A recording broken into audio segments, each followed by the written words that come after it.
Hello everyone. आज हम लोग बात करने वाले हैं स्टूडेंट्स एमपीपीएससी वैकेंसी के बारे में, और ये वैकेंसी निकली है असिस्टेंट प्रोफेसर के लिए। तो चलिए आज इसके बारे में बात करते हैं और जी डिस्कस बिल्कुल। करते हैं। तो सबसे पहले सर आप बताइए जरा। हाँ जी, तो एमपीपीएससी मतलब Madhya Pradesh public service commissions के तरफ से एक एडवर्टाइजमेंट दिया गया है कि जो कि असिस्टेंट प्रोफेसरशिप के लिए भर्ती के लिए।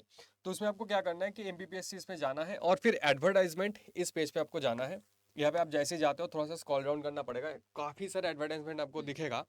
उनमें से आपको नेक्स्ट पेज करके स्पेशली आप लोगों का मतलब हमारे जो सब्जेक्ट्स है उस सब्जेक्ट्स के आपको अगर आप एडवर्टाइजमेंट देखना है तो आप थोड़ा सा नीचे जाने के बाद यहाँ से आप देख पाओगे कि यहाँ पे केमिस्ट्री ऑलरेडी मेंशन्ड है। उसके अलावा उसके नीचे अगर आप जाते हो तो लाइफ साइंस के बॉटनी हो जाते हैं, जूलॉजी हो जाते हैं, एज वेल एज फिजिक्स के कुछ भी स्टूडेंट्स अगर आप लोग देख रहे होंगे, एज वेल एज मैथमेटिक्स के कोई भी स्टूडेंट्स देख रहे होंगे, सभी एक बार जरूर जाके यहाँ पे क्लिक है जैसे ही करोगे ना, पूरा जो आपके एडवर्टाइजमेंट है वो एडवर्टाइजमेंट ओपन हो जाता है। तो हम लोग अभी ओपन करके नहीं दिखा रहे हैं आप लोगों के लिए, जो जो मेन इंपॉर्टेंट पार्ट है उसके बारे में हम लोग यहाँ पे बात कर लेते हैं। तो मैम थोड़ा सा बता दीजिएगा उनके। बिल्कुल स्टूडेंट्स, तो देखते हैं जरा यहाँ पर वैकेंसी जो है वो कितनी कितनी यहाँ पर आप लोग के सामने मेंशन है स्टूडेंट्स। जैसे कि तुम देख सकते हो कि फिजिक्स के लिए 186, जूलॉजी के लिए 187 और बॉटनी के लिए 190, केमिस्ट्री के लिए 199 स्टूडेंट्स एंड मैथ्स के लिए 177। तो यानी कि बहुत सारी वैकेंसीज जो है वो मध्य प्रदेश की साइड से निकली है असिस्टेंट प्रोफेसर के लिए,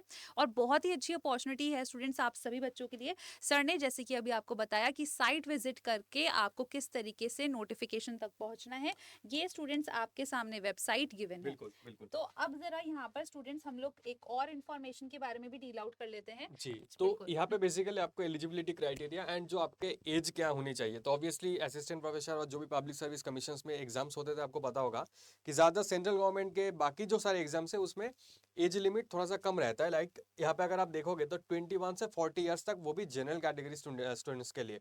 और अगर आप लोग कोई भी और रिजर्व कैटेगरी से बिलोंग करते हो तो जैसे ओबीसी एंड ऑल बाकी सबके लिए जैसे +- 3 होता है, as well as SC ST के लिए +5 होता है। तो वही यहाँ पे भी सेम है। लेकिन वही बात है कि अगर आप जनरल कैटेगरी से तो 40 ईयर्स तक आप इसमें अपियर कर सकते हो, एग्जाम दे सकते हो। सिमिलरली एलिजिबिलिटी और मेन क्या है, फर्स्ट ऑफ ऑल आपको पोस्ट ग्रेजुएशन में 55% होना चाहिए, और वही है कि बाकी कैटेगरी के लिए थोड़ा सा रिलैक्सेशन। एंड उसके साथ साथ आप पोस्ट ग्रेजुएशन में इनमें से कोई भी एक एटलीस्ट आपके पास होना चाहिए। लाइक आइदर आपने पीएचडी कर रखा है, अगर पीएचडी नहीं किया है तो आपके पास एटलीस्ट यूजीसी नेट क्वालिफाई होना चाहिए, और अगर ये भी नहीं हुआ है तो एमपी सेट आप लोग डेफिनेटली जरूर क्वालिफाई करके रखे होंगे। तो मतलब इन तीनों में से कोई भी अगर एक होगा तो you are eligible for examinations.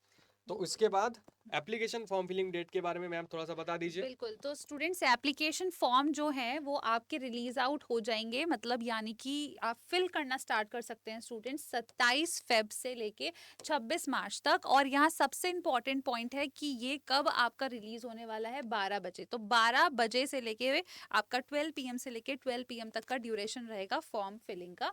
Next अगर हम बात करें स्टूडेंट्स, तो एडमिट कार्ड की जो डेट आ जाती है वो आपकी है 23 मई, और एग्जाम आपका जो कंडक्ट होगा स्टूडेंट्स वो होगा 1 तारीख को, यानी कि जून 1 को। ठीक है ना।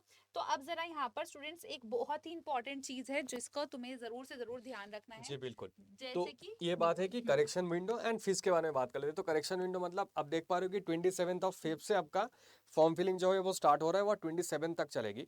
लेकिन उसी में 4 से 4 मार्च से 28 मार्च तक आपका करेक्शन विंडो भी लाइव रहेगा। मतलब आप जाके अगर आपको लगता है कि कुछ ना कुछ भी आपने गलत कुछ लिख दिया, इन्फॉर्मेशन दे दिया है, तो इन्फॉर्मेशन को आप करेक्ट कर सकते हो। वो भी क्या है कि दोपहर 12 बजे तक आपको इसका मौका मिलेगा। मतलब बाई एनी चांस 20th को आपको दोपहर को 1 बजे याद आया कि यार मुझे तो ये करेक्शंस करना था, तो आपके पास वो मौका नहीं रहेगा। तो डेफिनेटली आपको ये चीज़ ध्यान रखना है कि दोपहर को 12 बजे तक आपको ये करेक्शन विंडो ओपन रहेगा। एंड इसके साथ साथ अगर आप कुछ भी करेक्शन करते हो तो उसके लिए कुछ पर्टिकुलर अमाउंट ऑफ मनी जो है वो आपको देना पड़ेगा। तो पहले से ही जब आप लोग फिलअप करोगे तो बहुत अच्छे से ध्यान देके फिलअप करना, ताकि बाद में जाके करेक्शन करने की जरूरत ना पड़े।